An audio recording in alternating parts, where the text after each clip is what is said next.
रावण का वाचायचा होता तर विमानात बसलो. मला वाटलं पहिले विमान त्याने जोडलं होतं बाबा सीतेला पळून त्याने. तर विमानशास्त्र नावाचं एक पुस्तक आहे. तर आपल्याकडं प्रत्येक आपल्या भारतीयाला गर्व असतो ना, शून्याचा शोध आम्ही लावला, विमानाचा शोध आम्ही लावला.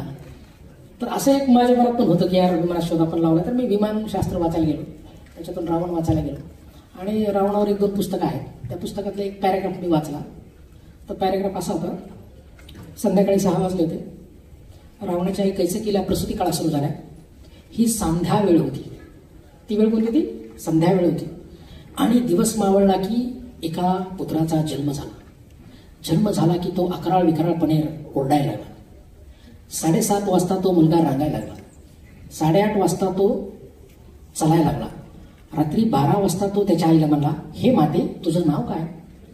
मी तुझा मुलगा. ते म्हणते, अरे बाळा तू इतक्या लवकर मोठा झाला, तू राक्षस कुळातला आहेस म्हणूनच बहुतेक मोठा झाला असेल. जा तू तुझ्या वडिलांना भेट. पण वडील तर आत्ता 4 वाजले आहेत, सकाळचे पहाटेचे 3 वाजले, त्यांची संध्याकाळी झाली आहे, ते नदीवर आंघोळीला गेले असतील. मग तो मुलगा 3 वाजता नदीवर जातो आणि वडिलांना बघतो म्हणतो, हे पिताश्री मी तुमचा मोठा मुलगा. ते म्हणते, अरे वा तू एवढा लवकर मोठा झालाय का रात्री? हा तुझी आई राक्षसी आहे ना त्याच्यामुळे झाला असेल. तुझं नाव मी आता दशानन ठेवतो. मी ते वाचलं, म्हणलं हे जर चार्ल्स डार्विनने वाचलं असतं ते चक्रवात मेलं असतं. म्हणजे तुम्ही किती कचरा लिहू शकता. मग मी विचार केला की अरे हे असं नाही ना, एका नाईट नाही नव्हतं. त्या बावळ्या कस काळ मध्ये गेलं हेच बाप आहे म्हणून. म्हणजे असे म्हणजे खरं सांगायचं, रावणावरच्या 1-2 अशा भंगार पुस्तकांनी मला मोटिवेट केलेलं नसतं. त्यावेळेस माझा हा उद्देश नव्हता की बाबा ह्याच्यातून काहीतरी मी लय पुढे चालून बुद्धिजीवी वाटेल, फार वैचारिक वाटेल, लोक मला हे प्रश्न विचारतील. कारण की त्यावेळेस मला वाटायचं की मला कुणी एवढं सिरियसली घेणारच नाही.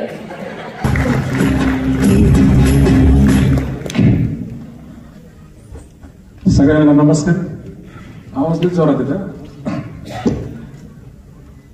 मला पहिल्यांदा आनंद झाला आहे कार्यक्रमाचा की ही कार्यक्रमाची वेळ, माझ्या भाषणाची वेळ ही जेवणानंतर आहे.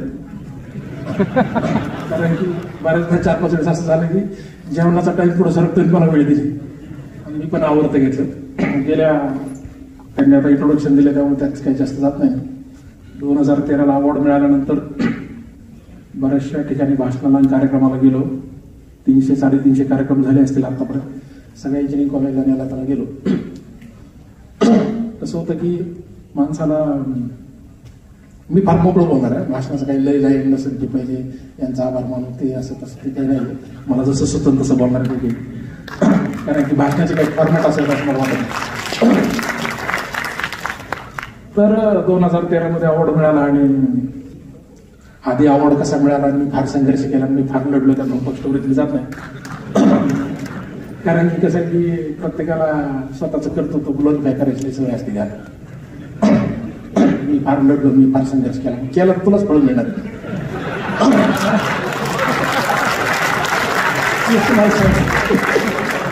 तुला सांगणार कसं झालं की 2013ला अवॉर्ड मिळाला. मला जे मिळालं पाण्यात ते आलं खाण्यात. आमच्या पाण्यातच नाही आलं की आम्हाला कुठं अवॉर्ड मिळाला. जायला पुरस्कार तर कुठं मिळाला, लंडनला बकिंगहॅम पॅलेसमध्ये मिळाला. म्हणजे ते एकदम असं झालं नाही की कुणी आपल्याला चहा विचारलं डायरेक्ट ग्रेड वरलं. इथपर्यंत गेलो मी. आणि पहिले तर फुकट जायला मिळते म्हणूनच खुश होतो मी लंडनला. आणि दुसरी भीती होती ना इंग्रजी, त्याच्याकडून पुरस्कार घ्यायचा आहे. परत मला चला फुकट मिळाले जाऊन कशाला. आणि भाषेचा देशाचा अभिमान जागृत होतो. पण आता आपण ग्लोबलायझेशनच्या ह्या लेवलला आलो की आपल्याला आता व्यवसायामध्ये त्याच्या पुढे जाणं हे त्यावेळेस कळालं. आणि लंडनला पुरस्कारासाठी नॉमिनेशन झालं तर भीती होती, इंग्लिश येत नाही आपल्याला. पण ट्रान्सलेटर मिळाला त्यामुळे काही असं काही वाटलं नाही. मला इतका भंगार ट्रान्सलेटर मिळाला होता चेन्नईचा. त्याला हिंदी नीट आहे ना, मला पण हिंदी नीट. आणि मी थोडी मोठी हिंदी बोलायला ती तिसरंच काहीतरी बोलल्यावर एक वेगळंच काहीतरी सांगितलं. आणि त्या सगळ्या इंटरव्ह्यूमध्ये ते होता. मला त्यावेळेस कळालं कारण बऱ्याचदा ट्रान्सलेटर किंवा मध्यस्थ आपण बघतो तो तरी नीट बघा. आता आपल्याला काय म्हणायचं तो समोर काय मेसेज पास ऑन करू कळत नाही. आणि लंडनला गेलो तर जगातल्या टॉप क्लास लोकांना भेटायची संधी मिळाली. मी BBC वर्ल्डच्या हेड एडिटरपासून तर ॲक्सेंचर कंपनीनी तर माझ्यासाठी डिनर ठेवलं होतं. इथून तर बार्कलेज बँकेच्या CEO पर्यंत मी सगळ्या लोकांना जगातला भेटलो. आता लोकांना भेटल्यावर मला लक्षात आलं की अरे दादा लई मास करून काय उपयोग नाही, लिलू मोठे तिथे. काय होतं की 4 चौघात आपण लई मजा मारतो, माझ्याकडे हे माझ्याकडे ते, पण खऱ्या अवकातीच्या लोकांकडे गेल्यावर कळते राबी अवकात काय. मग तिथे गेलं मला भ्रम तुटला ना. मी याच्यातच खुश होता. वंजारवाडीला गेलो ना वापस, लंडनहून आलो म्हणून तिथं गेल्यावर मिळणार नाही, काही उपयोग नाही. तिथं जाऊन करून आलो. म्हणजे बऱ्याचदा आपला वेळ हा जो असतो ना, आपण व्यवसाय करतो किंवा इतर कोणतीही क्रिएटिव्ह गोष्ट करतो, लोकांचं रिकग्निशन मिळावं आणि लोकांनी कौतुक करावं म्हणून आपण करत असतो. त्याच्यामुळे आपल्याला यश नाही मिळत. कुठलंही काम करत असताना, कुठलाही व्यवसाय करत असताना कोणी रिकग्नाइज करत. म्हणजे आज मी म्हणतो ना की पुरातन काळापासून आपण आलो मानवजात म्हणून. आपण एकदा विचार जर केला मानवजातीचा, तर आपला लढा हा जगण्यापासून होता, खाण्यापासून होता, जगण्यापासून होता, नंतर कुटुंब व्यवस्थेचा होता, नंतर एकत्र राहून याचा होता, नंतर दुसऱ्यापासून संरक्षणाचा होता, त्याच्यानंतर आपलं राज्य बनवण्याचा होता, देश निर्मितीचा होता, त्याच्यानंतर स्टेबल लाईफ मिळण्याचा होता. नंतर तो लढा माझ्या कुटुंबापर्यंत आला. कुटुंबाचं माझं कसं चाललं, माझं कुटुंब कसं स्टेबल होईल इथपासून आला. तो लढा आता आलाय रिकग्निशनकडं की मैं बडा, मी मोठा कसा, मग माझी ब्रँड व्हॅल्यू कशी वाढेल आणि माझं नाव कसं होईल. मग सुरू झाल्या ब्रँड तयार करून देणाऱ्या कंपन्या. म्हणजे आपण कोणत्या जगात कुठपासून कुठपर्यंत आलो. आणि एक वेळेस जेवणाचा लढा सोपा आहे, पण प्रसिद्धीचा लढा फार वाईट. तो एकदा चटक लागली तर फार वाईट असतो. मलाही लागली ती चटक. त्याला ती भेटेल ते कौतुक करायचं, अरे बाबा लंडनला आवड मिळाला किती भारी असतो. ते कौतुक ऐक नाही 2 वर्ष वाया गेली पण कळालंच नाही. पण कौतुक नाही केलं का आपण म्हणा ते जळते बरं पाहिजे. म्हणजे घेणार द्यायला शिवसेना म्हणजे आमच्याकडे म्हणजे बऱ्याचदा बऱ्याचदा आपण काय करत असतो, समोरच्या आपल्याबद्दल विचार करायला वेळ असतो, आपल्यावरती जळते आपल्या. आणि त्या चक्करमध्ये माझा वेळ गेला. आम्ही सारखं कौतुक कौतुक कौतुक, नंतर मग प्रसिद्धी, मग लोक भाषणाला बोलावले. आता लई मला मजा वाटते, लोक टाळ्या वाजवले, लोक कौतुक करायले, लोक फोटो काढायला. त्याचा मी कंटाळा आला. कधी मला कळालं, म्हणजे मला एक जण म्हणाला की सर आता मुलांनी कशापासून वाचत राहिलं पाहिजे. मी म्हणलं कौतुक आणि प्रसिद्धीपासून वाचत पाहिजे. तुम्ही एक तुम्हाला सांगतो सगळ्यांना, जे कोणी नवीन आहेत तरुण मुलं ज्यांना भविष्यात मोठं व्हायचं, आपलं कौतुक होईल म्हणून काही करायचं. आणि म्हणजे कौतुक होऊन कुणी कौतुक केलं, प्रसिद्धी मिळाली म्हणून हरवून जायचं नाही, आणि कुणी नाव ठेवलं म्हणून खचून जायचं. इतकी सोपी नाही. म्हणजे आपलं परिणाम ठीक आहे. म्हणजे मी तर म्हणतो ना, कमी वयात मिळालेली प्रसिद्धी तुम्हाला रचनात्मक काम आणि कॉन्ट्रीब्युशन करण्यापासून रोखते. म्हणजे कसं होतं की बघा ना, आज मी कुठं पाहिजे, एक बिझनेसमन आहे. आज तुमचा सॅटर्डे क्लबचा कार्यक्रम आहे. कार्यक्रमाला यायचं कारण काय की साखरेसारखा ओढ बोलणाऱ्या साखरे नावाच्या माणसाचा फोन आला. म्हणजे हे साखरे आडनाव आहे का, हे मुळात साखरेचा काही याचा व्यवसाय होतो. इतकं गोड बोलले की नाही म्हणता म्हणता मी हो म्हणून गेलो. म्हणजे 1 मिनिटात मी नाही कसं म्हणून या प्लॅनमध्ये होतो, पण त्यांना हो म्हणून टाकलं. आणि बघा ना, म्हणजे व्यवसाय घेत आपण. आज मी व्यवसाय कुठं पाहिजे होता आपल्या ह्या वेळेस 3 वाजले, 3:45 वाजले, मी ऑफिसमध्ये पाहिजे, मला इथे यावं लागेल, इथं बोलावं लागेल. म्हणजे जर टाईम बेस्टिंग आहे. त्यामुळं जे कोणी व्यवसायात आहेत मस्त त्यांना एकच सांगणं की भविष्यात यश मिळेल ना मिळेल माहित नाही, प्रसिद्धी मिळेल माहित नाही, लोक कौतुक करेल ते माहित नाही, पण जे मी ठरवलंय ते मला करायचं. बऱ्याचदा कसं होतं की आपण एखादी गोष्ट ठरवतो, खूप लोक ठरवतात, मी 100 गोष्टी ठरवलेल्या असतात. आपण प्रत्येकाचा प्लॅन आहे डोक्यात काही ना काही. इव्हन तुम्ही बघा आपल्या मी भाषणात म्हणत असतो मेंदूतला कचरा साफ केला पाहिजे. ते कचरा साफ करणं म्हणजे काय, आपल्या डोक्यात बघा तुम्ही, आपण पेन एकदा लिहून बघा काय काय राहिले जे आपल्याला करायचं आपण ठरवलं होतं 3 वर्षापूर्वी, 5 वर्षापूर्वी, 7 वर्षापूर्वी. तुम्हाला सांगतो त्यातल्या 20-25 गोष्टी आपल्याला करायच्या कारण केल्या नाही. आणि आपण काय म्हणतो जमाना बहुत बुरा आहे, त्यांना माझं चांगलं देखवत नाही, बावड्या तूच काय करीत नाही तर लोक देखाने बघितलं नंतरचा भाग आहे. म्हणजे आपण काय करतो, आपण लवकर दुसऱ्याला कुणाला तरी एक इमॅजिनरी विरोधक तयार करून डोक्यात असं करतो की लोकांना आपलं खपत नाही. मी भाषणात सगळ्याबद्दल बोललोय, भावकीतला वाद असेल, नात्याबात्यातली लढाई असेल, आपण त्या चक्करमध्ये एवढं असतो ना, त्याच्याने आपल्याला कळत नाही की आपल्याला स्वप्न म्हणजे काय, आपलं ड्रीम म्हणजे काय.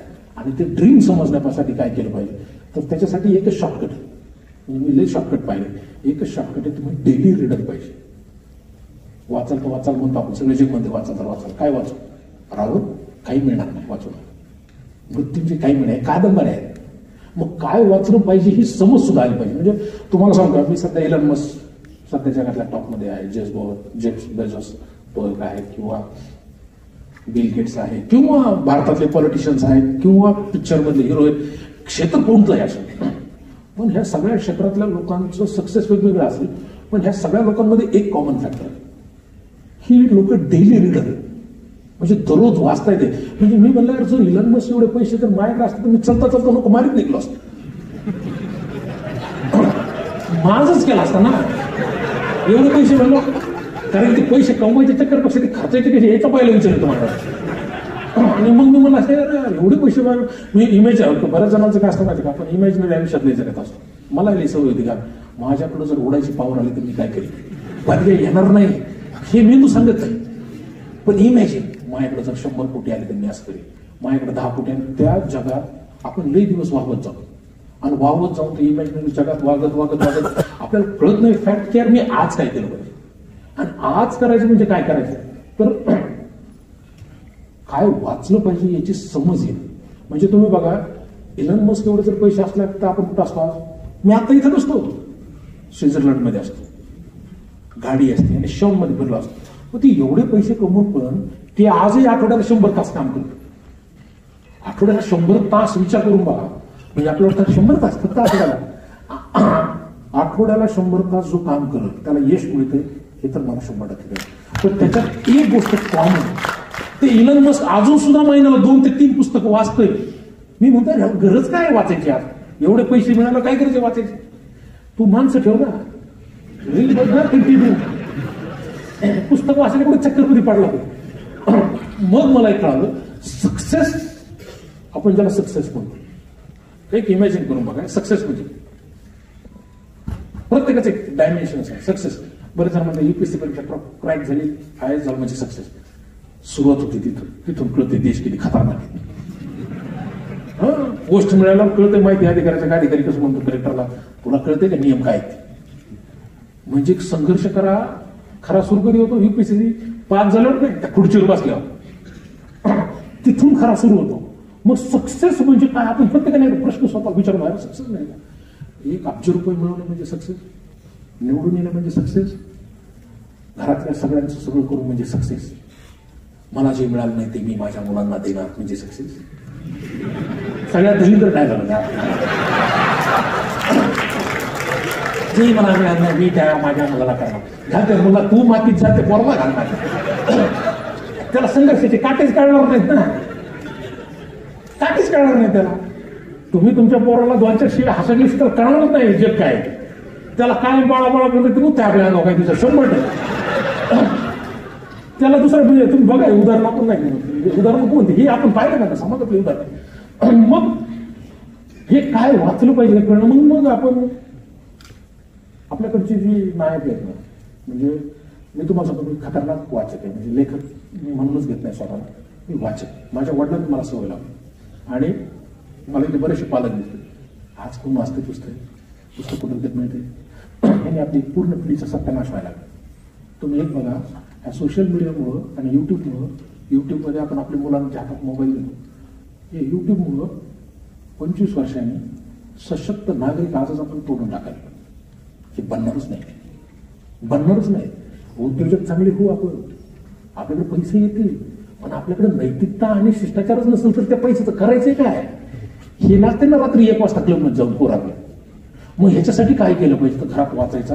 माझे वडील मला एक वाक्य सांगायचे, शरद वाचत राहा, जोपर्यंत काही सापडत नाही तोपर्यंत वाचत राहा.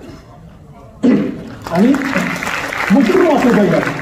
बरेच जण वाचलं म्हणून झोप येते, 2 महिने आता सुटलंय वाचे. मी शरद पवारांना पुस्तक दिलं, 80 वर्षी वाचलं त्याने. इलॉन मस्क आजही वाचते, बिल गेट्स 70 क्रॉस आहे, डेली आठवड्यात 2 पुस्तक वाचते. अरे म्हणजे यांना नेमकं काय पाहिजे. आपण पुस्तक कशासाठी वाचतो, ज्ञानाचा स्रोत म्हणून. बरं, यांना 70-70व्या वर्षी एवढे पैसे कमवून मायक्रोसॉफ्ट सारख्या, तरी पण हे लोक डेली आठवड्याला वाचतात. म्हणजे नेमकं यांना आयुष्यात पाहिजे काय. पैशाला जर सक्सेस म्हणायचं त्यांनी म्हणून टाकलंय, प्रसिद्धीला जर सक्सेस म्हणायचं ते मिळालं यांना. मग तरी काय, मला असं वाटतं सक्सेसची व्याख्या फार सोपी आहे, जी मला समजली इतक्या दिवसात. दररोज सकाळी उठल्यावर तुम्ही जे काम करतात ते तुम्हाला काम करावं वाटण्याची ऊर्जा ज्या दिवशी तुमच्यात आहे तो दिवस तुमच्यासाठी यशस्वी दिवस. ज्या दिवशी तुम्हाला वाटते मी काहीच नाही करायचं, मी सुट्टी घेते, समजायचं त्या दिवशी आपण अपयशी. बरेच जण म्हणतात नोकऱ्या सोडा उद्योजक व्हा. हे दलिंदर डायलॉग मारणारा माणूसचा मला लय राग. बरं दादा कोण म्हणलं उद्योजक होणं म्हणजे सक्सेस होणं? उद्योजकांकडे जर नोकरी करणं म्हणजे कोण म्हणलं गुलामगिरी? जर एखाद्या माणसाला त्याच्या परिस्थितीनं जर नोकरीच करावं वाटत असेल तर त्याला तुम्ही गुलामगिरी कशी म्हणू शकता? आणि महाराष्ट्रात एक चांगला पोलीस असणं सुद्धा यश आहे, चांगली गणिती असणं सुद्धा यश आहे, चांगला पत्रकार असणं यश आहे, चांगला वकील असणं सुद्धा यश आहे. महत्वाचं काय, आपण जे क्षेत्रात काम करतो त्या क्षेत्रात आपल्याला चांगलं होण्यासाठीचा लढा आहे. जे आपण व्हिजन पाहिलं, जे स्वप्न पाहिलं. सर व्हिजन म्हणजे काय? व्हिजन आणि स्वप्नामध्ये डिफरन्स आहे. माझं सुद्धा स्वप्न होतं ऑडी, बंगला, गावाकडे गाडी धुळा घेऊन जाणार, जमीनदारांना म्हणणार ये है मै. आणि मी आज तुम्ही मला नावं ठेवता, उद्या बघा माझा दिवस, त्याचा कधीच दिवस येत नाही, कधीच. कारण की त्याला वेळ असत तर ते स्टेटस ठेवून कसं? वेळच मिळत नाही. मी तर काय म्हणतो, ज्याला सक्सेसकडे जायचंय ना त्याला हे शॅकल्स तोडावेच लागतात आयुष्यात. शॅकल म्हणजे पायातल्या जाळ्या. ह्या जाळ्या कोणत्या? अनवॉन्टेड विचारांच्या, ईर्षेच्या, लोकांना मी काहीतरी हे दाखवून देण्यासाठीचा जी आपण बिनकामाचा प्रयत्न करतो ना, हा प्रयत्न आपण सोडला पाहिजे, फोकस केलं पाहिजे आयुष्यात मला हे जे करायचंय. आणि त्याला मग आपण ड्रीम म्हणू शकतो का? नाही. ड्रीम म्हणजे कोणतं? की यार मी 100 कोटीचा मालक आहे, हे ड्रीम आहे. म्हणजे बघा ना, आपण इलॉन मस्कचं नाव घेतो, आपले आदर्श सुद्धा तेच होऊन बसले. पण मी ज्यावेळेस वळून बघतो ना, एंटरप्रेन्योरशिप मला अवॉर्ड मिळाला लंडनमध्ये, आणि मी हे प्रश्नावर विचार केला तर what is the meaning of entrepreneur? याला बिझनेसमन का नाही म्हणलं? आपण का सगळे फर्स्ट जनरेशन एंटरप्रेन्योर म्हणून देतो त्याला? असं काय बिझनेसमन आणि एंटरप्रेन्योर मध्ये काय फरक येतो? आणि मला ते एंटरप्रेन्योर शब्द बघा तुम्ही, आयपासून चालू करायचं, डी पासून चालू करायचं मला कळत नव्हतं. सगळेजण ट्राय करून बघा, लिहित सुद्धा येणार, स्पेलिंग चुकत. आणि मी असं विचार करतो हे नेमकं काय एंटरप्रेन्योर म्हणजे? आणि ह्या प्रश्नाचा विचार करताना मला खूप साऱ्या डेफिनेशन दिसल्या. आणि मग मी वळून बघितल्या, आपल्याकडे एंटरप्रेन्योर कोण? आपल्याकडे कुणी झालंय का? हा, मी म्हणतो आपल्याकडचा प्रत्येक शेतकरी एंटरप्रेन्योर. का बरं? डेअरिंग लागते भाई, पावसाच्या भरोशात पेरायला. आपण रिटर्न टाकलं तर भाजी रिटर्न का नाही, माल खराब होईल का नाही, रिटर्न देता येईल का? आणि तर रिटर्न बिटर्नचा शॉर्ट नाही, खत काय रिटर्न काढून परत वापस येतात आहे दुकानात नाही काय, पेरले की पेरलं. आणि ते पाऊस पडन का नाही हे विचार करून सुद्धा डेअरिंगनी पेरणं, नाही पिकलं, दुष्काळ पडला तर परत पेरण्यासाठी तयार असणं, याला म्हणायचं आता. म्हणजे तुम्ही बिझनेस चालू केला, बंद पडला, यश नाही मिळत, तरी वेळ घेऊन आपल्याकडून काय चुकलंय म्हणून परत त्याला रिस्टार्ट केलं. तुम्ही सगळ्यांनी सगळ्या आपण काही सगळ्या वेगळ्या जीन्स मध्ये नाही, आपल्या सगळ्यांचं जीन्स आहे. आपलं जीन्स कोणतं? आपलं जीन्स आहे जमिनीशी निगडीत, आपलं जीन आहे मातीशी निगडीत, आपण आपले जीन्स आहेत शेतकऱ्यांचे. मग एखाद्या बिझनेसमध्ये अपयश मिळाल्यानंतर आपण खचून जाऊन परत लढायची ताकद न करणं, मग आपण स्वतःला एंटरप्रेन्योर म्हणून नाही. आणि मग हे कंटिन्यू लढत राहायचं. मी एंटरप्रेन्योर म्हणून बघितल्यावर कोण आहे एंटरप्रेन्योर? आपल्याकडे कोणी झालं का नाही? आणि मग मी विचार करायला लागलो, अरे इलॉन मस्क, रतन टाटा. रतन टाटाला त्यांनी विचारलं की तुम्ही एंटरप्रेन्योर का? नाही, वी आर इंडस्ट्रियलिस्ट. त्यांनी स्वतःला सांगितलं. पण कारण ते फर्स्ट जनरेशन नाही, आपण फर्स्ट जनरेशन. आणि आपण जर फर्स्ट जनरेशन तर मी कोरिलेट करत असतो. मग मी वळून कोरिलेट करतो. मी जीवन जगताना छत्रपती शिवाजी महाराजांच्या चरित्राला कोरिलेट करून बघतो. महाराजांनी आयुष्यात काही निर्णय घेतले ते आज लागू होत आहेत का? आज लागू होत असतील तर ते सर्वस्वी छत्रपती, तर ते लागू होतंय आज पण. म्हणजे छत्रपतीचं पूर्ण आयुष्य आजही लागू होतंय आपल्या सगळ्यांना. त्यांच्या जीवनातले सगळे संकट लागू होते. आणि मग मी म्हटलं अरे भला मोठा बिझनेस पण असं कोण झाला नाही का? आणि मग मी जेव्हा बघतो तर मला महात्मा फुले दिसले. महात्मा फुले सारखं विजन असं विजन काय? महात्मा फुले त्यावेळेस भारतातल्या टॉप 10 श्रीमंतापैकी एक होते. भली मोठी त्यांची कंपनी होती कॉन्ट्रॅक्टरची. ते खडकवासला डॅम त्यांनी बांधला, बाजारावर रोड त्यांनी कन्स्ट्रक्शन केलं. महात्मा फुले ती म्हणते त्यांनी एवढं मोठं कन्स्ट्रक्शन केल्यानंतर त्या कन्स्ट्रक्शन मधून पैसे कमवून इतिहासात अशी एक ओळ पण नाही की महात्मा फुले स्वित्झर्लंडला फिरायला गेले. महात्मा फुलेंच्या पुढच्या पिढीला त्यांनी पैसे स्टोर नाही केले. त्यांनी आपल्याला विजन दिले की तुम्ही जे पैसे कमवता त्या पैशाचा विनियोग कुठं करायचा. मी नाही मला 100% त्यांच्यासारखं करावा, पण 10% आणि त्या एका माणसाने पण पैसे कमवले आणि ते स्त्री शिक्षणात घातले म्हणून आज इथे कित्येक स्त्री आपल्याला हे विजन सुद्धा एक आंतरप्रेन्योर, हे विजन सुद्धा एक आंतरप्रेन्योर. म्हणजे एक उद्योजक समाजात घडणं तयार होणं याचे किती रिफ्लेक्शन्स बनू शकते याचं उदाहरण. आणि मी लंडनला ते 8-10 दिवस राहिला आणि मी तिथं विचार करत मला पैसे कमवते इथं आलं मला कळालं अरे भाई माझं तर ड्रीम आहे, माझं विजनच नाही आहे. म्हणजे एक प्रत्येक जणाला असं वाटतं मी इथे भाषण करतो याचा अर्थ आय एम नॉट परफेक्ट, मीही शिकत चाललोय, आपल्या प्रत्येकाला शिकत जायचं. आणि त्यावेळेस जाताना मला ते विजन दिसलं की यार आपण जाऊन सांगायचं आंतरप्रेन्योर म्हणजे काय. म्हणजे बरेच जण मला प्रश्न विचारले शरद बिझनेस काय ऍड असेल सांगा. अरे दादा मी तुला कशाला सांग, मला सापडलं मीच करीत. म्हणजे साधं सिंपल लॉजिक आपण आयडिया दिवसाला इन्शुरन्स बिझनेस हे कधीच नाही केलं पाहिजे. आपल्याला वाटलं होतं बिझनेस करणं 8 तास असंच कसं नाही नाही. अरे तो बिझनेस का काही नाही, स्वतःला वेळ देता येतो, पैसे खूप मिळतात आणि खूप नाव होतं, याच्यासाठी बिझनेस करत असतो करूच नाही. मला हे जमतं, ह्याच्यातून लोकांचं जीवन मी बदलू शकतो, लोकांच्या ट्रबल शूटिंग मी करू शकतो आणि याच्यात मी नवीन काहीतरी कॉन्ट्रीब्युशन करू शकतो म्हणून मला बिझनेस करायचा. हा जर अप्रोच असेल तरच याच्यात नाही तर फक्त पैशासाठी व्यवसाय होणं मला नाही वाटत की ते सक्सेसफुल राहील. का? कारण आपण ज्या मातीतून आलो, ज्या मातीतून जन्मलो, ही माती सातारा शहर घ्या, क्रांतिकारांचा जिल्हा, क्रांतिकारांचं शहर, ही माती आपलीच क्रांतिकारांची जमीन, राकड देशा कणखर देशा आता मागाशी म्हणले. तर ह्या जमिनीतून आपल्याला आपलं पैसे, आपलं कुटुंब हे तर सशक्त करायचंच आहे. परत ज्याला आपण कॉन्ट्रीब्युशन म्हणतो ते कॉन्ट्रीब्युशन सुद्धा आपल्याला करायचं आहे. आणि ते कॉन्ट्रीब्युशन करणारी संस्था सॅटर्डे क्लब आणि माधवबिडे आहे हे मला समजलं म्हणून सगळे कार्यक्रम बंद असताना सुद्धा मी आज इथं आलो. तुम्हाला माहित नाही 2013ला मला अवॉर्ड मिळाला तर माझं कौतुक करायला जण लाज वाटायला याला मिळालं मी हे काय आणि लंडनला गेले का इथं फिरून आला म्हणून मी फोटो काढले होते तिथे. कारण आपल्या जवळ तर वाटले विश्वास बसत असं तरी नशीब आता गुगल लोक परस्पर काय करते. आणि 8-10 दिवस राहिले वापस आलो आणि काय कौतुकाच्या चक्करमध्ये राहिलो. पण बघत होतं ना विजन काहीतरी पाहिजे, नवीन काहीतरी आपण केलं पाहिजे. तुम्ही बघा मी वळून बघत असतो बरेच जण एखादी गोष्ट अचीव झाली तर त्याचा दंड किती दिवस मारायचा. 2013ला आवड मिळाल्या कोण तिच्या नावाने मार्केट खावता. मला बी कंटाळा आला ना की 2013 किती दिवस चालला नाही, 2013ला आवड मिळाला बाद झालं माझा किती काय. मग मी वळून बघतो म्हणतो या रामांकडे वळून बघतो. मी असं नाही म्हणत की कोरोनातली सुधारणा, आपण आता जे लोक चालले त्यांच्याकडे बघून शिकलं पाहिजे. बरं इन्स्पिरेशन सर, इन्स्पिरेशन आणि मोटिवेशन मिळतं तुमच्याकडे. लोकांचे रिव्ह्यू भांजाळे त्या युट्यूबमुळे सारखं मोटिवेशन आजार होईल बरं का. ते या दोघांना ठीक आहे मोटिवेशन, रोज उगायचं तुम कुछ कर सकते आपण कर सकते, तुम कुछ काम नाही कर सकते. मी तुला काय देत राहील मोटिवेशन पेक्षा ते ऍक्शन महत्वाचं. आता काहीतरी करायचं आता एकदा दोनदा ठीक आहे ना. सारखं म्हणलं ना मी तर म्हणतो काही दिवसांनी बघा मोटिवेशनच्या आजारातून बाहेर येण्याचं केलं असं चालू नाही.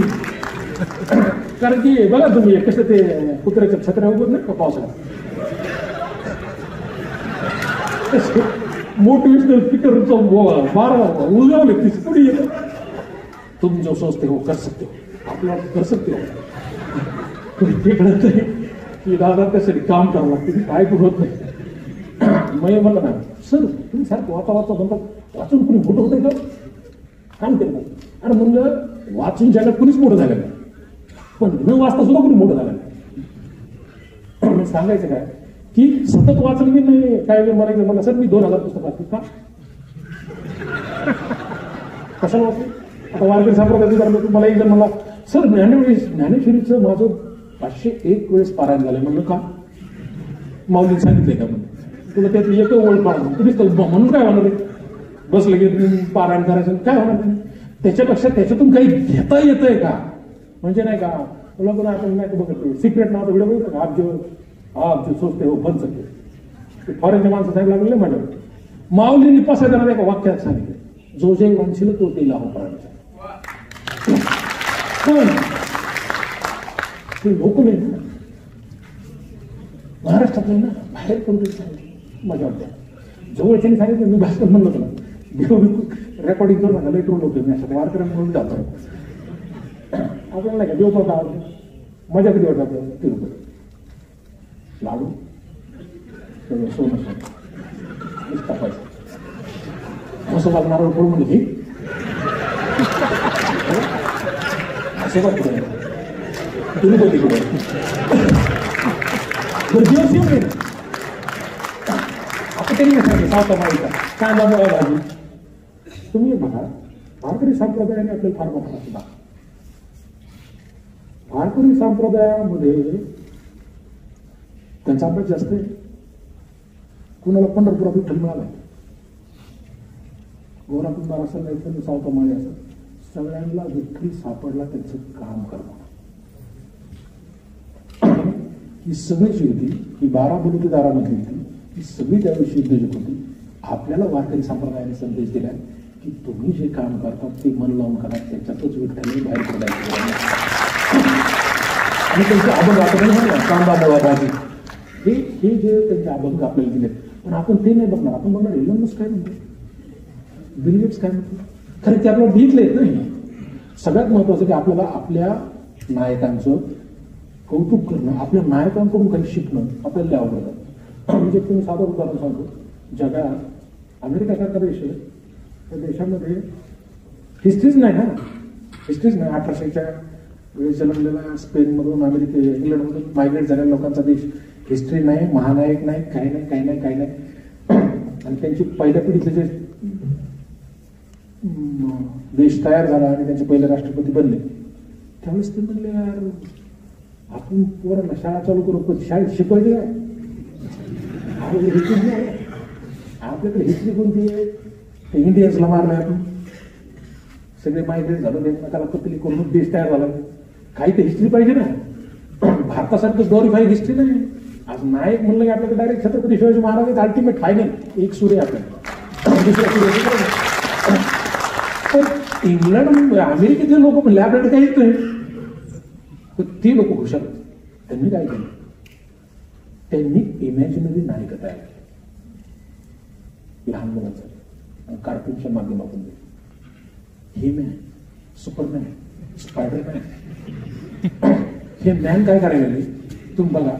कार्टून तुम्ही कधी बघितलं असतील तुम्हाला.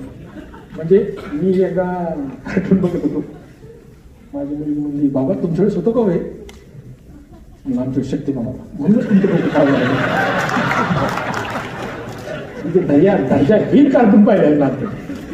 आणि त्याच्यामुळे आमच्या ते आत्ताचे जे कार्टून ते सगळे नैतिक आणि मॉरल स्टोरी म्हणजे बघा तुम्ही. शक्तिमान काय मित्राला मदत करतो, स्पायडरमॅन जे संकट आहे त्यांना बाहेर काढून करतो. त्याचं कारण काय की त्यांनी तिथं नायक व्यवस्था केलं, त्यांनी गायडा केलं. त्यांनी त्यांच्याकडे जे कोणी चांगलं काम करतो, म्हणजे बघा मायकल जॅक्सन जो चांगलं काम करतो, त्यांनी त्याला म्हणलं किंग ऑफ पॉप. एक जण बॉक्सिंग करतो, किंग ऑफ बॉक्सिंग, त्याला ते किंग म्हणायला. King of rap, king of football, ते पेलेला तर किंग ऑफ सॉकर म्हणून फुटबॉल. त्यांनी तिथे जे चांगलं काम करून त्याला किंग म्हणून ते पेनिट्रेशन त्यांच्या लहान मुलात केलं आणि त्याच्यामुळे अमेरिका विकसित. आपल्याकडं एक झाले की आपल्याकडं नायकांची एवढी मोठी फळी, पण आपण नायकांना देवतांमध्ये याच्यात अडकून ठेवलं आणि त्यांच्याकडून आपण काही शिकत नाही. आणि मला वाटतं हेच खरं डिप्रेशनचं कारण आहे आताच्या काळात.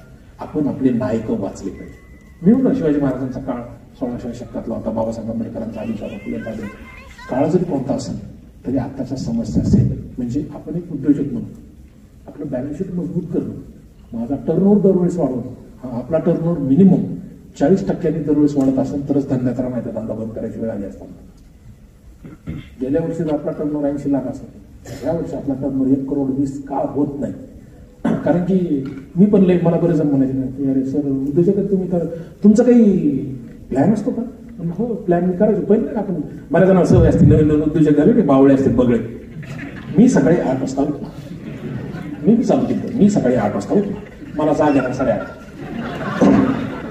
10 वाजता मी त्या साहेबांना जाऊन भेटला. ते साहेब लंचून येणार 2 वाजता. मग ते महिनाभर मी पाहिजे मग टाईम पण चुकायला लागलाय. त्याचाच मला जास्त त्रास व्हायला लागेल. माझं मॅनेजमेंट मला जमा. आत्ताच्या उद्योजकांचा सगळ्यात मोठा प्रॉब्लेम आहे माझा टायमिंग मला जमा. म्हणजे त्याला कोणी येऊन त्रास द्यायला त्याच पडायला आणि गोंधळच ना. मी पुस्तकात म्हणले सगळ्यात वाईट वेळ कोणती माहिती का, आपण बिझनेस करतो तिथपर्यंत चांगलं, पण बिझनेसने आपल्याला रोटेट करायला सुरुवात केली की समजा आपला कार्यभाग उडालेला आहे. बिझनेसने आपल्याला चालवणं म्हणजे काय, 10 वाजल्या दुकान जाऊन चालू करावं लागतं. आता इच्छा तर नाही चालू करायची, पण बाहेर तर तो डबड वाजलेले युआर बिझनेस जाऊन बळच बिझनेस चालू करेल. तर आपल्यावर आपला बिझनेस चालवायची वेळ येऊ नये आणि बिझनेसने आपल्याला चालवायची वेळ. आणि तशी वेळ माझ्याकडे आली, मी ते मॅनेजमेंट करायला नंतर मी महिन्याभर झालं परेशान. नंतर म्हणलं हे कार्यक्रम बंद राहा, ही मॅनेजमेंट आणि 1 वर्षाचं मॅनेजमेंट तुम्ही करा. म्हणजे मी टेक्निक वापर की ह्या वर्षात मी काही झालं ना तर 100 पुस्तक वाचू. मग ते 3 दिवसात वाचीन, नाही तर महिन्याभरात. ह्या वर्षात ना मी मिनिमम 100 चांगल्या लोकांना भेटू ज्यांचा माझ्या बिझनेसशी काहीही संबंध नाही. ह्या वर्षी मिनिमम मी 40 नवीन लोकांना भेटेल, 30 नवीन लोकांना भेटेल. आणि ह्या वर्षी एक माझी भंगार खोड मी सोडून देईल वर्षाला 1. आणि सगळ्यात खोडी कोणत्या असतात आपल्या खोडी दिसतात. तुम्ही विचार करा, 10 वर्ष जर आपण हे पाळलं, 5 वर्ष पाळलं तर 5 वर्षात 500 पुस्तक वाचणं होते. 5 वर्षात 500 लोक असे ओळखीचे होतील की ज्यांच्यापाशी आपला स्वार्थ नाही. असेही लोक समाजात पाहिजे. बिझनेस कनेक्टिव्हिटी हा एक वेगळा भाग आहे आणि व्यक्तिगत कनेक्टिव्हिटी हा एक वेगळा भाग आहे. म्हणजे आपली मौत जर झाली तर 5-50 लोक रडायलाच होतं, ते बरं होतं म्हणून. जर आपल्याला कोणी म्हणलंच नाही बरं नाही तिच्या पैसेच वाचले, पूर्ण आयुष्य शून्य झालं ना.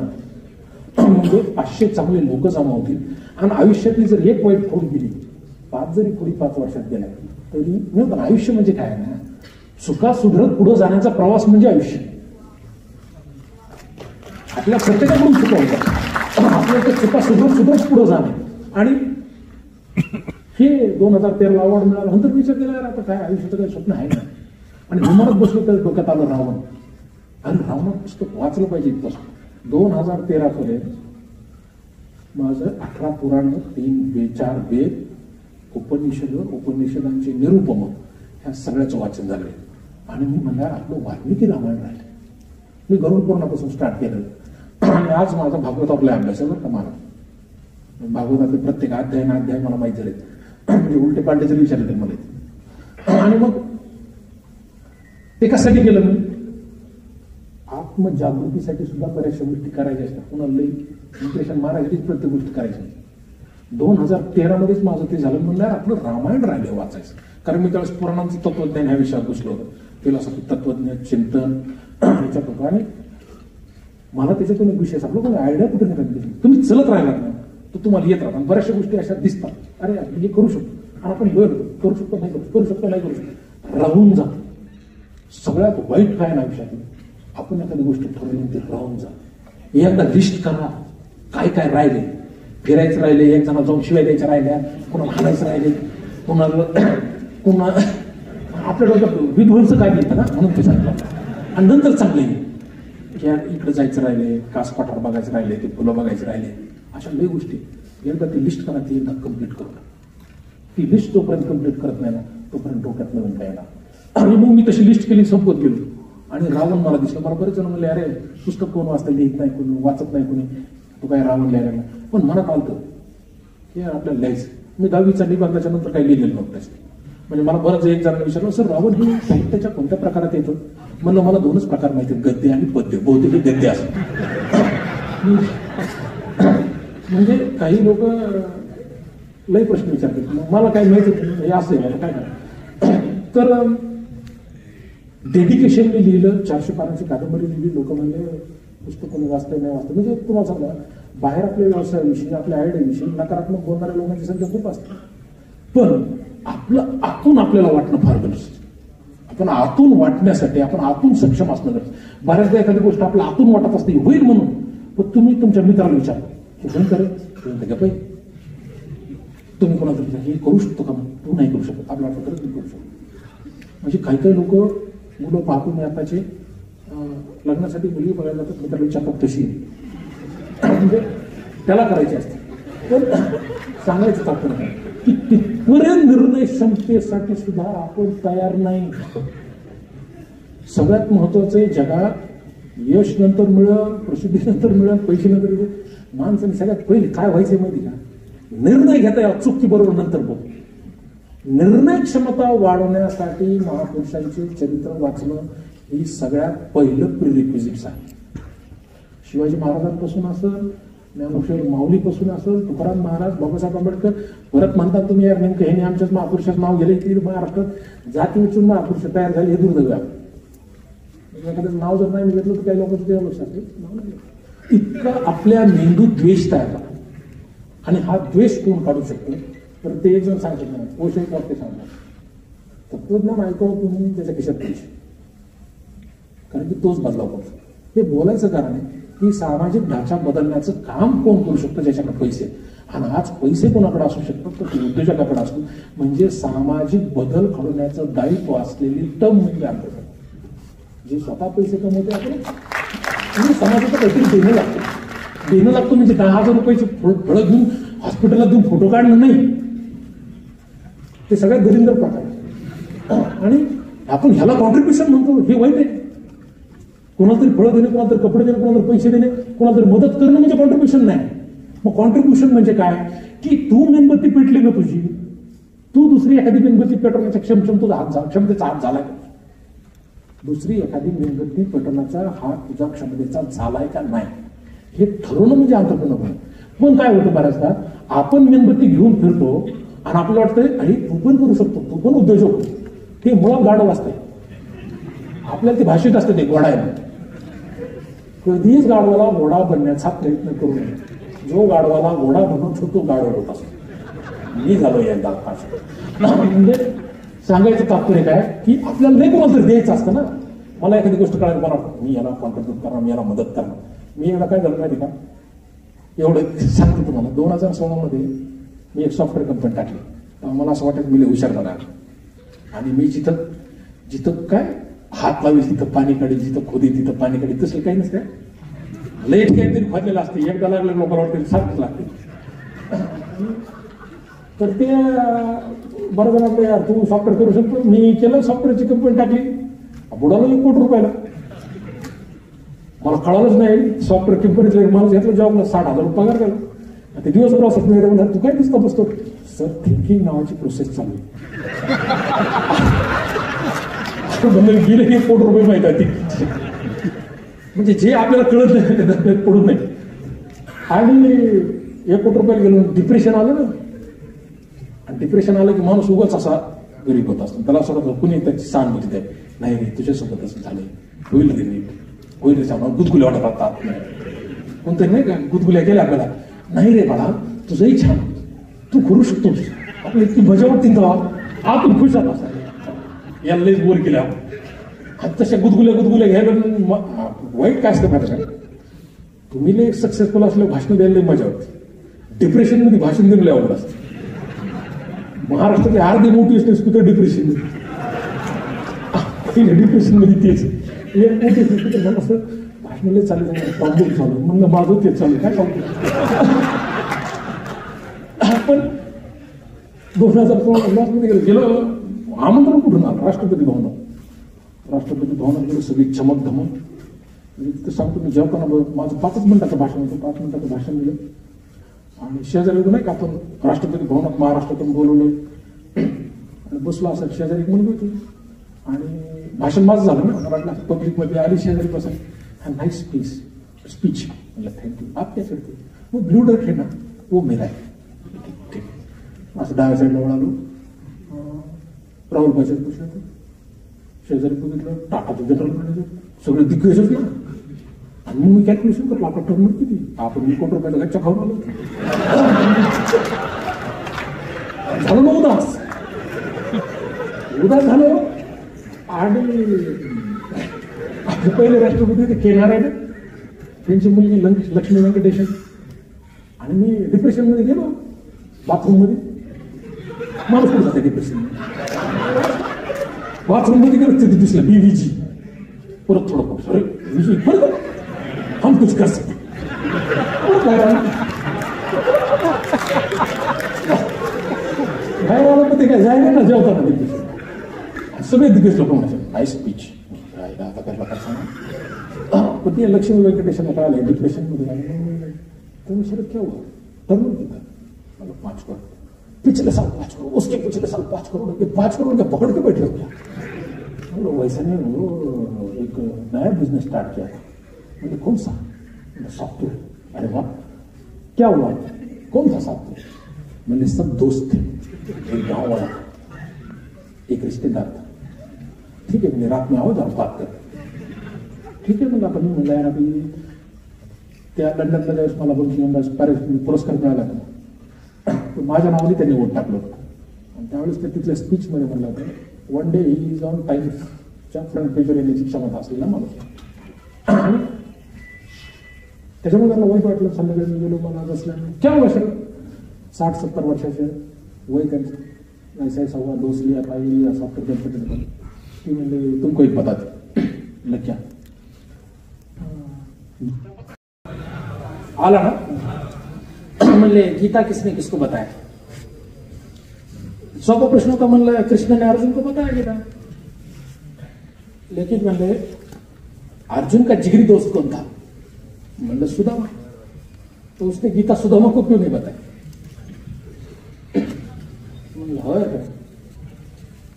त्या म्हणल्या त्या गोष्टीचं मला इतकं गोष्ट बारीक लक्षात आली की श्रीकृष्णाने त्याचा मित्र सुदामा त्याला पैसे दिले, त्याला घर बांधून दिलं, त्याला कपडे दिले, त्याला जेवायला दिलं, पण त्याला गीता नाही सांगितली. गीता अर्जुनाला सांगितली. याचा अर्थ असा आहे की तुम्ही बिझनेस करत असताना तुमचा मित्र, तुमचा नातेवाईक याला बिझनेसच्या टॅग शिकवत बसू नका. तुम्ही येड्यात निघता. अशा माणसाला जवळ घ्या, अशाच माणसाला टॅग द्या ज्याच्यात अर्जुनासारखी क्षमता. आपल्या आयुष्यातला बराचसा वेळ हा सुदाम्याच्या चक्करमध्ये जातो. सुदामाला ज्यूस घालायचे मटन बास. No Sudama on battlefield. आणि ती गोष्ट मला कळाली, नो सुदामा ऑन बॅटलफील्ड. आपल्या आयुष्यातला खूप सारा वेळ याच्यात जातो. मला माहिती यातल्या लय जणांनी अनुभव घेतले असते. मित्र आहे, तो माझा लय जिगरी मित्र आहे, तुम्हाला पाहुणा आहे, रावळा आहे, मित्र आहे, तेच पहिले खड्ड्यात घालतात. म्हणून मग मला लक्षात आलं, अरे यार मैं तो सुदामा के साथ सॉफ्टवेयर कंपनी स्टार्ट केली. गलती हो गया. म्हणजे आयुष्यात अशा चुका कधी करायच्या नाही. मी मला ना चुका पुढं सुधरत जाणं यालाच आयुष्य म्हणायचं. आणि मग मी रावण नावाचं पुस्तक लिहिलं 2017-18 मध्ये लिहिलं. मला गरज नाही पुस्तक पुढे चालतंय का, पण मी निवेरा नावाची प्रकाशन संस्था चालू केली, रस्ते मिळत राहते. आणि 2018ला रावण नावाचं पुस्तक प्रकाशित केलं. मॅडमने सांगितलं सूत्रसंचाला 15,000 कॉप्या विकल्या. 15 नाही, माझ्याकडून त्या 1.5 लाख विकल्या. आणि पायरीच्या मार्केटमध्ये 1 लाख विकले. जवळपास 2.5 लाख पुस्तकं विकले. म्हणजे याचा अर्थ असा आहे की तुम्ही गोष्ट मनातून एखादी जर ठरवली ना तर ती होती. फक्त आपण जेन्युइनली त्याच्या मागं पण बसून होणार नाही. काय होणार नाही ते नाही काय निसर्गाचा सिद्धांत. तुम्हाला जे वाटतं ते होणार. जो जे वांछिल तो ते लाहो प्राणी जात. घरी बसून नाही. मी तर म्हणतो पुढे लिहायला पाहिजे तसं काऊन सत्याने. घरी निवांत बसून नाही. कारण आपल्याला स्फूट फिडिंगची लय सवय. स्पष्ट सांगितलं पाहिजे. तर ही स्पष्ट सांगून आणि स्पष्ट ऐकण्याची सवय आपण सोडली पाहिजे. तू का मोहींचं मित्र आहे का? हा हा मोहींचं नाही तर एक असंच डीपी खेळत असतं सारखं. तर आणि ते पुस्तक लिहिलं. नंतर लॉकडाऊनमध्ये कोणतरी म्हणलं, लॉकडाऊनमध्ये सगळेजण घेऊन गेलं असे ते म्हणले. मी घेऊन नव्हतं गेलं. मला वाटलं बरं झालं 2 महिने एका जागेवर बसायला मिळाले. आंतरप्रणर नावाचं पुस्तक लिहून काढलं. तेही लाख कॉप्या विकले. म्हणजे याचा अर्थ की तुमचं बॅकग्राऊंड काही असो, तुम्ही ह्या क्षेत्रातले आहेत. बऱ्याच जणांना एक सवय असते, अनवॉन्टेड आपल्या डिग्रीचा मोठेपणा मिळेल. मी मेकॅनिकल इंजिनियर आहे आणि त्या दलिंदरला मेकॅनिकल इंजिनियरच्या आतमधलं काहीच आठवत नसतं. मला एक्झाम म्हणला होता, सर फार्मासिस्ट आहे, पास झाला का डिग्री झाली? कारण की 90% महाराष्ट्रातल्या लोकांनी डिग्र्या पास केलेल्या आहेत. म्हणजे मी म्हणतो ना, मी इंजिनियर नाही, इंजिनिअरिंगचा अभ्यासक्रम पास आउट करण्याची क्षमता असलेला एक मुलगा आहे. म्हणजे सगळ्यात पहिले आयुष्यात पुढे जायचे तर आपल्याला आपली अवकाश डायरेक्ट कळावी की भाऊ मी हे आहे हा. आणि मी म्हणून आपल्याला कळालं मी आहे, तर आता खरा संघर्ष सुरू झाला. इथून पुढे मला जायचं. बरं झालं माझ्या आयुष्यात फार संघर्ष आला. मी फार संघर्ष केला. काही दलिंदर संघर्ष म्हणू नको, त्याला लय मोठा शब्द येतो. स्वतःच्या आयुष्याची लढाई लढण्याला संघर्ष म्हणूच नाही. सर यांनी फार संघर्ष केलेला आहे. मी त्याच्याकडे बघतो, तू संघर्ष केला? हो सर, खूप संघर्ष केला. स्वतःचं आयुष्य बदलणं याला संघर्ष म्हणायचं नाही, त्याला गरज म्हणायचं. ती गरज आहे म्हणून 12 तास काम करतो. संघर्ष कशाला म्हणायचा? ह्या महाराष्ट्रात संघर्ष केला छत्रपती शिवरायांनी. संघर्ष हा असा करायचा की पुढच्या 5-50 पिढीला स्वाभिमान मिळावा. ते एकाच माणसाला आपल्याला राहिलं संघर्ष म्हणायचं नाही. जर तुम्ही 1+1 साठी काय करत असताल तर त्याला तुम्ही संघर्ष म्हणू शकता. स्वतःच्या लढाईला संघर्ष म्हणून स्वतःला गुदगुल्या करण्याची सवय ही माणसाला मोठं सक्सेस मिळवण्यापासून थांबवते. हे सांगायचं कारण मला लई मजा वाटायची. मी 100 जणांच्या आयुष्यात फरक पाडला. माझा दिवा विजायची वेळ आली ना त्याच्यात. यार म्हटलं आपला दिवा त्याच्या करून चालेल. म्हणजे तुम्ही दुसऱ्यासाठी लई केलं म्हणायला सुरुवात केली की तुमचा बोऱ्या वाजायला सुरुवात झाली. तर सगळ्यात महत्वाचं आहे, आयुष्यात मोठे स्वप्न बघायचे आपल्याला खूप पैसे मिळवायचे. कॉन्ट्रीब्युशन म्हणजे काय ते आपल्याला द्यायचे. सगळ्यात महत्वाचं हे सगळं होईल ना होईल मला माहिती.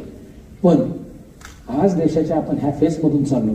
एका साईडला देशाचं वातावरण आहे, एका साईडला आर्टिफिशियल इंटेलिजन्सचं आपल्याला आक्रमण आहे.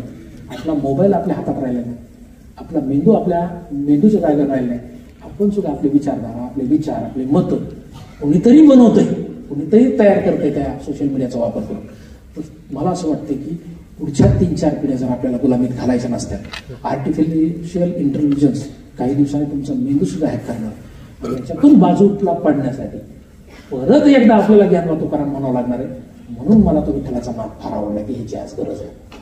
कारण की येणारं जग हे फार भयावह आहे आणि पुढची पिढी आपली गुलामीकडे जाणार. याच्यासाठीच पहिली फळी म्हणून कोण काम करू शकते? तर हे सॅटर्डे क्लब मधून तयार होणारे आपण सगळ्यांची ही जबाबदारी. कारण की आपण उद्योजकापेक्षा पहिले या देशाचे नागरिक आहेत आणि या देशाचा हे देश जर आर्टिफिशियल इंटेलिजन्स आणि इतर सगळ्या देशांमुळे, धार्मिक देशामुळे, ह्या देशामुळे, त्या देशामुळे, जातीच्या, प्रादेशिक, राजकीय सगळ्या देशामुळे जर आपली पुढची पिढी जर विचारांनी विध्वंस झाली तर मला असं वाटतं की खूप सारे करोड रुपये सुद्धा कमवून आपण हरलेलो असतो. आणि आपल्याला हरायचं नाही. आणि आपल्याला हे सगळं आक्रमण हे मोठमोठ्या अमेझॉन सारख्या मोठमोठ्या कंपन्या असतील, गुगल सारख्या मोठमोठ्या कंपन्या असतील, सोशल मीडियाच्या कंपन्या असतील, इतर गॅझेटच्या, ॲपलच्या असतील, कुठल्याही कंपन्या असतील किंवा आर्टिफिशियल सॉफ्टवेअरच्या कंपन्या असतील, यांनी जे आपल्याला आक्रमण लावलं, त्या आक्रमणाने आपण गुलाम होणार. तर याच्यातून आपल्याला आपली महापुरुषांचे विचार आणि आपला एकमेकांशी संवाद फार महत्वाचा आहे. व्हॉट्सअपवरचे संवाद आणि फोनवरच्या संवादापेक्षा जवळ उभा राहून होणारा संवाद. सॅटर्डे क्लब आणि साखरे सर आणि तुमच्या सगळ्या टीमचं ह्याच्यामुळे कौतुक की तुम्ही हे काम करता. अरे गरज यायची आज. आणि ह्या सगळा संवाद आणि आपण एकमेकांना भेटतोय. मला असं वाटतं कारण की लोकांचे व्हॉट्सअपवर ग्रुप आहे आणि ते ग्रुप जर यांना एकत्र या म्हणलं तर 8 दिलो मला शिवाय देते. तुमच्या सगळ्यांचे चेहरे मला प्रसन्न हसरे दिसते. मला असतं सशक्त भारत आणि सशक्त राज्य ह्या जमिनी रस्ते तयार करत नसतात, तर ह्या लोकांच्या मेंटॅलिटी करत असतात. आणि फर्स्ट जनरेशन म्हणून उद्योजकांचं काम. तर आपल्या सगळ्यांची जबाबदारी ही एक चांगला नागरिक, एक चांगला देश आपल्याला उभा करायचा. त्याच्यासोबत आपण पैसे कमवणं आहे, कॉन्ट्रीब्युशन आहे, मदत आहे, सगळं आहे. पण हे सगळं करत असताना आपल्याला देश टिकवायचा. आणि ह्या देश टिकण्याच्या लढाईत एकही माणूस गुलाम चालणार नाही. आणि मला असं वाटतं की तुम्ही सगळे उद्योजक आहात, तुम्ही वैचारिक असाल, फायनान्शियल असाल, कधी कुणाचे गुलाम होऊ नका. छत्रपतींनी आपल्याला स्वाभिमान दिलाय, त्या स्वाभिमानाच्या लढाईत एक उद्योजक म्हणून आपण पैसे करू, आपल्या कुटुंबाचं, आपल्या कुळाचं नाव करू आणि एक समर्थ राष्ट्र निर्माण करू. ह्याच माझ्या तुमच्या सगळ्या क्लबला भिडे सरांनी मला वाटतंय माझं 14 कौतुक केलं आणि त्यांनीच वटवृक्ष इथपर्यंत आणले. तर त्यांच्यासारखा असणारा चेहरा आणि त्यांच्यासारखा 90व्या वर्षी सुद्धा लढायची क्षमता तुमच्या सगळ्यांमध्ये यावी. ह्याच माझ्या तुमच्या सगळ्यांना शुभेच्छा. धन्यवाद.